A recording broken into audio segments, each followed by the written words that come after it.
Welcome back. You're watching The Right Stuff. I'm Veronique Mandel. Justin Latum is a songwriter whose words produce a unique blend of music genres. And you're going to meet him. And in a while, I'll talk about one of his CDs. Welcome to The Right Stuff. Thanks for having me. Now, when did the songwriting bug hit Justin Latum? Well, I've been writing probably since about grade 4. That's when I started playing guitar. And we started a band, me and my friends in high school, and we couldn't find a singer, so I had to step up and just do it out of duty, and then it became a passion. So, where did you play? Did you actually play gigs out in public? Oh, no, mostly just in the basement. Yeah. Do you remember the first song you ever wrote? I don't. How long after you started the band did you start writing music? Probably before, actually, before we had the band. I've always been into creative stuff, art and lyrics and music. Now, I've noticed that you've got quite a mixture of sounds in the music that I listen to that you write. So what are those influences? Well, my favorite songwriter is Leonard Cohen, the Canadian songwriter. But there's a big range, like the Beatles, Pink Floyd, Led Zeppelin, Simon and Garfunkel, just a bit of everything. I was noticing, I made a note of some of the songs. Some of them I thought were very melodious, like Stepping Stone. And then the song called Back Door, that was very bluesy. Right, right. And then I even heard Gordon Lightfoot in some of it. So you've got a very unique blend. Oh, thank you. Is that deliberate, or is it just what comes out of you? Yeah, well, when I'm listening, I like to keep an open mind and not limit myself to any particular genres. And then if I feel like writing a certain type of song, then I just let it happen. What about your songwriting process? Sort of, do you wait till something hits you, or do you say, I'm sitting down to write a song? I used to wait for the magical inspiration to hit, and sometimes it does, and sometimes those songs just happen, and that's great.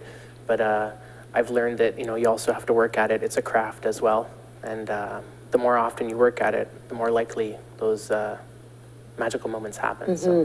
Did you take music lessons, or is it something that you just practice on your own? I did. I took guitar lessons at Dale's Music Room when he had a shop in Leamington. And I also took a few vocal lessons, but mostly self-taught. Now tell me about this CD, Barefoot. Where did you do it? I did this most recent CD at Sound Foundry Studios in Kingsville with a guy named Brett Humber. How did you choose the music? Did you say, I want an album that has a theme? Originally, I started out, I thought maybe doing something like of a concept album, but I had about 25 songs to choose from, and I just thought, I'll pick the ones that I play the most and that I enjoy the most, so I just kind of let them pick me. Before you play a piece for us, do you ever do covers? I do, yeah. It's nice to do them once in a while, and people kind of can sing along. Yeah, very similar to what Francine was saying earlier. Yeah, so, and I like to kind of show my influences as well, and then pick some of the covers that maybe people haven't heard before. How do people respond to your own music? I think it goes over pretty well. Do you find that they start to learn the lyrics? Yeah, there's some people who I'll catch singing along and stuff, and it's really kind of humbling. Yeah, but it must be pretty cool to have people singing your music. It is, yeah. Yeah. Okay, well, why don't we let people hear a piece of your music? Which track are you going to play on here? I'm going to play the title track, Barefoot. Barefoot. Oh, terrific. Okay, let's hear it. All right.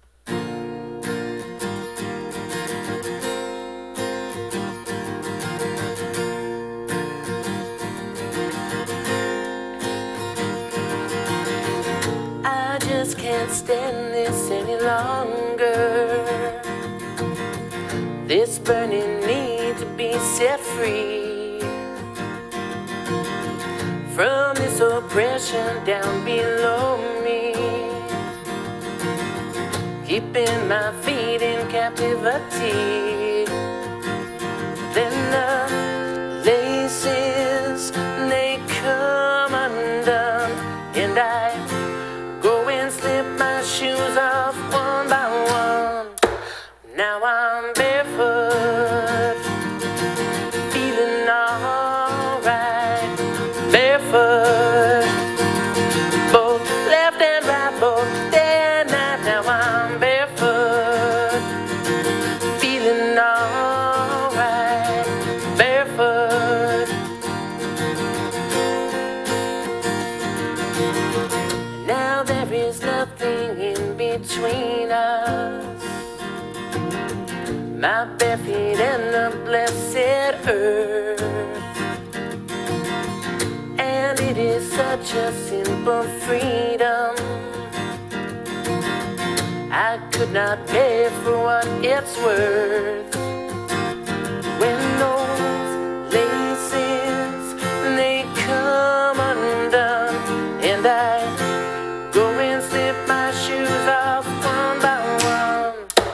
When I'm barefoot, feeling alright. Barefoot, both left and right, both day and night. When I'm barefoot, feeling alright. Barefoot.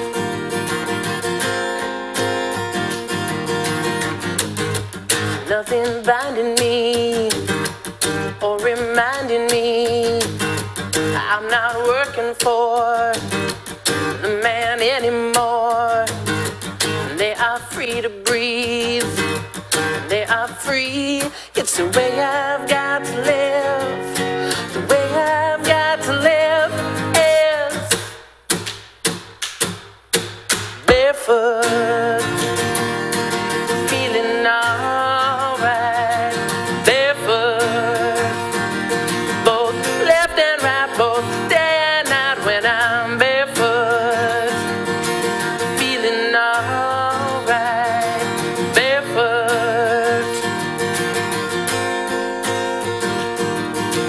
B-A-R-E-F-O-O-T, that's my favorite way to be now. Barefoot.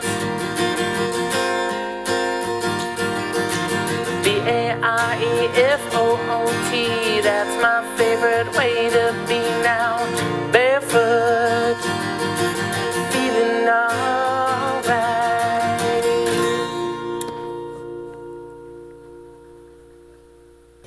Okay, that was terrific. But I Thanks. noticed that you were barefoot when you were singing, and you're still barefoot. I am still barefoot. Yeah, I wore my shoes to get here, but then once I was through the door, they were off. Okay, so tell me why you're barefoot. Well, it's just kind of become my mantra. When I was growing up, my mom was always barefoot, you know, so we kind of just, you know, emulated her, and it was... Was she a hippie? Yeah, you could say that. Yeah, you could say my parents were A kind of hippie hippies. in Leamington. Yeah, yeah. That's pretty cool. Now, how expensive is it to make an album? It can get pretty costly, but this time around, you know, I chose a studio that was very professional, and it was definitely worth the cost. So how do you raise money? I'm sure there are lots of you know, budding musicians who'd love to be able to do this, and they're thinking, so how do I get the money if you don't have dad? Yeah.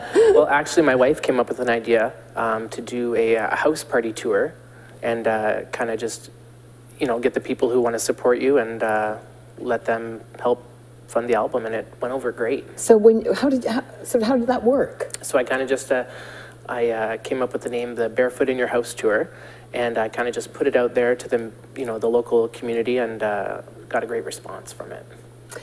I can see a music video of that, sort of, right? That's a good idea, yeah. Yeah. So just give me credits when you do it, okay? Now, speaking of your wife, how many children do you have? I have a handful. I have 5 kids, so a literal Gulp. handful. Yeah.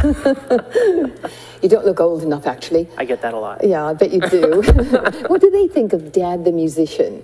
Well, they're really supportive as well, And you know, often they'll come to shows and stuff, and they help pass the hat, or they help work the door, and it's really neat to have them involved. Are there any budding musicians among your 5 children? Oh, they're all into music in a different way. We've got a flautist, a singer, a drummer, wow, a dancer, you know, just everything. Does your wife, is she musical? She's a wonderful singer, yeah. Wow. Yeah. Gosh, you're even better than the Sound of Music gang. Yeah, we'll get a bus and go on tour. Yeah, exactly. What do you love best about what you do? Well, it's just, I don't know if it's really a choice. Like, I have to do it. And but one of the most rewarding things is when I can play my songs and I see people connect with them, or even just smile, or you know, tap their feet. Just any kind of connection with the listener. Do you have another job besides music? Yeah, I'm currently I work at Tim Hortons during the day. Yeah. And I do music as my passion. So. Well, you know, that's kind of good because it gives you a little bit of flexibility so that you can do this sort of thing. Yeah, yeah. That's terrific. So what's next? What's next? Well, I'm still writing. I haven't been able to stop, so I'm very thankful. So down the road, I'd like to do another album in the near future, and maybe another house party tour, because that was really a lot of fun. I bet it was. So to help you raise money for your next album, yeah. Where can people buy this one? This one, they can contact me on Facebook or my website, and soon my songs will be on TuneCore. What's TuneCore? It's like a website for music. Okay. Well, thank you so much. I wish you all the best. Oh, thank you for having me. Really a pleasure. Thanks. Thank you. Now, a reminder, you can find Justin's music on his website or on Facebook, and soon on TuneCore. Well, I hope you've enjoyed our songwriting guests as much as I have. If you'd like to contact us here at The Right Stuff, please send me an email, veronique@therightstuff.tv. Thanks for watching. I'm Veronique Mandel. I'll see you next time.